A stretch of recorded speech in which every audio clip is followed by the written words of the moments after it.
Alright, so here is the inner frame of the Geara Doga, now fully complete. It's about relatively the same height, almost a little bit bigger than the Justa. You know what, as a matter of fact, let's do a side-by-side comparison. It's nowhere near the size of the Sananju, that's for certain. But here's my custom build of the Justa. And even though it doesn't have its armor, you can pretty much tell that the Geara Doga is slightly bigger. Oh good, I wish I could have fixed this.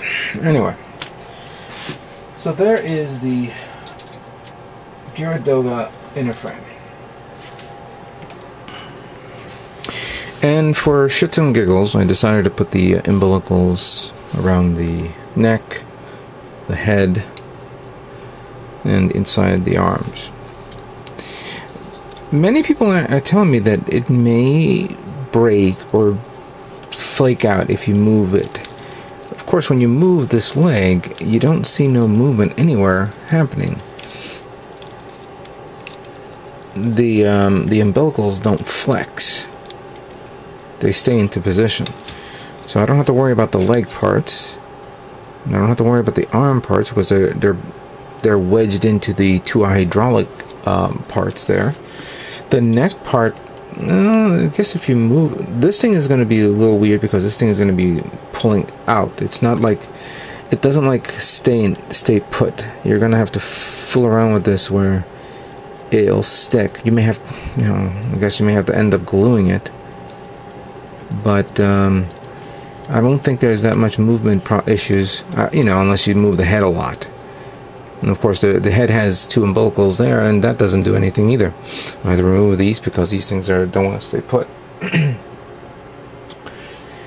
I guess my slight concern happens to be the one around the waist, as you could see there on the image, on the right here. That is maybe my concern, because if you move this thing will move. There is going to be slight movements, yes, but not too much.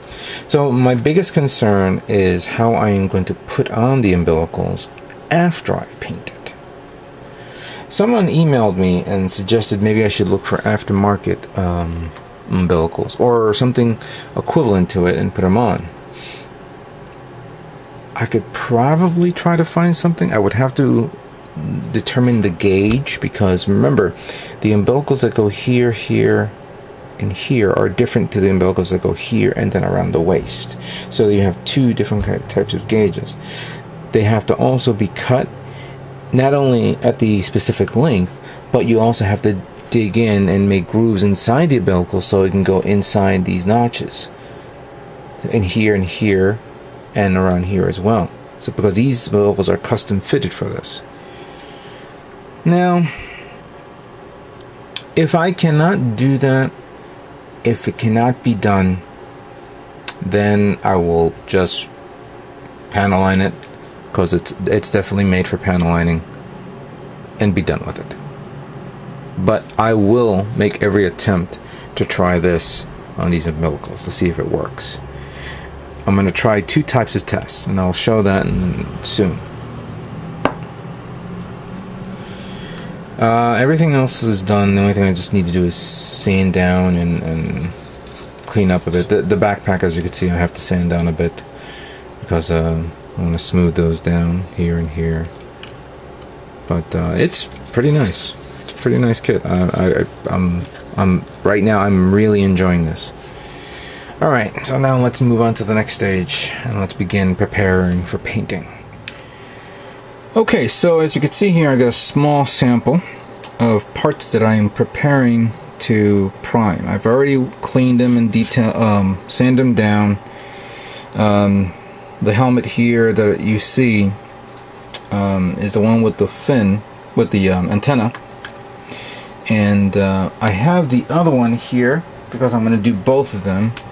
And at least get both of them done. If I feel like want to keep the antenna on or off, I'll let you know. I'll make a judgment call on that.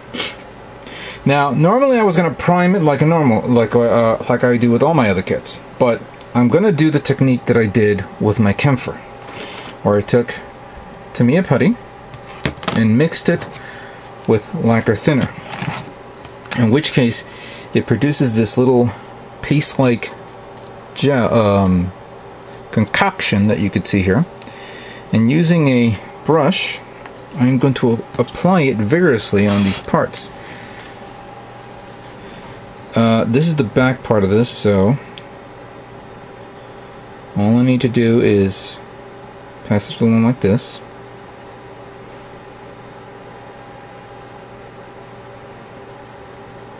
Make sure you get...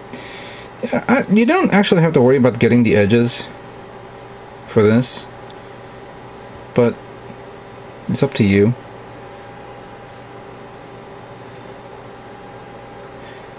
Now, after I apply it like that, again, I want to give it a texture, and I don't want to give it just a normal, you know, like liney thing. I want to, you know, I want to like at least do something like this. Give it a... I'm patting the parts like this.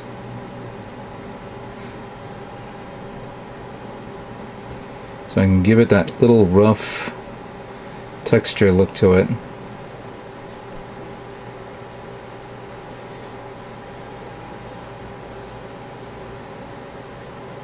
So it looks like that.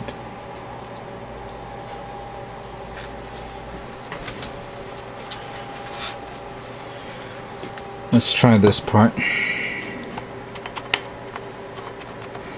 Now, by the way, I don't know if the audio is picking this up, but I'm kind of wearing a mask. Well, I always wear masks while I do my work, but I don't have the room well ventilated. So at this, I'm putting this on because there's a lot of fumes here. So please wear a mask or a respirator when working with parts that is very flammable.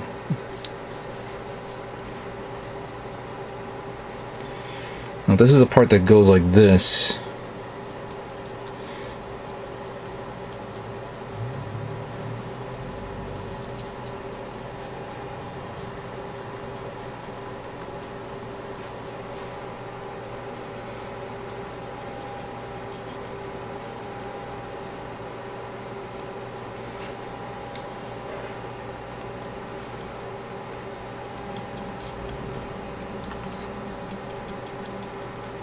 That's really nice. That's coming out pretty good.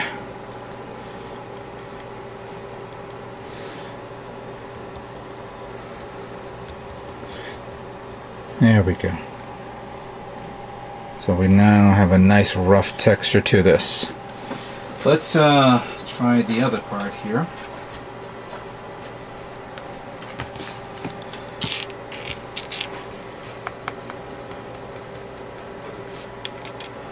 Now, just apply a small amount on your tray, and then just do a few parts at a time. So that way, if you have to take a break applying this, then just walk away, take a break, then go back and then do the others, and then that way you don't have to wait. And of course, you want to work fast because this thing will dry on your tray if you have only one left. And I have a few left. I may have to buy some more later on. Now, I've oversaturated this, so I want to collect a little bit first, and then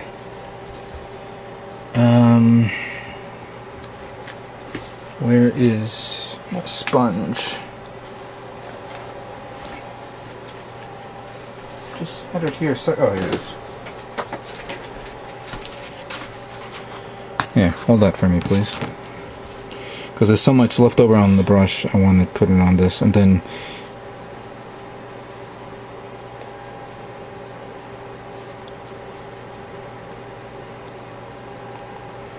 I have some ideas for this helmet, which I'll hopefully I get to try out during the painting process. Then let me apply use the tissue paper and to collect a little bit of the paint of the putty so it's easy for me to work with. There we go. Give it that nice little work to it. I better make sure that there's no hairs collecting here, so that way if there is, then I have to shave it off and redo it again. Alright, so let me just go back to this. This is coming out nice. A while, I thanked someone for showing me this, or, you know, I don't know if he showed it to me or he did it on his channel. Crap Monkey did this a while back, and I thanked him for this, so I'm extending the thanks again. He probably is not aware of this, but if he comes across this channel and watches this video build, I hope he appreciates the work that he's shown everybody.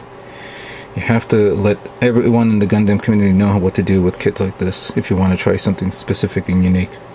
There you go. Look at that. Come on, focus, goddammit. There we go. Now it's a bit shiny, of course, but with a little painting and stuff, we'll get some work done. So that's the idea of what I'm doing with the green parts. And give me some time to finish up all these parts here.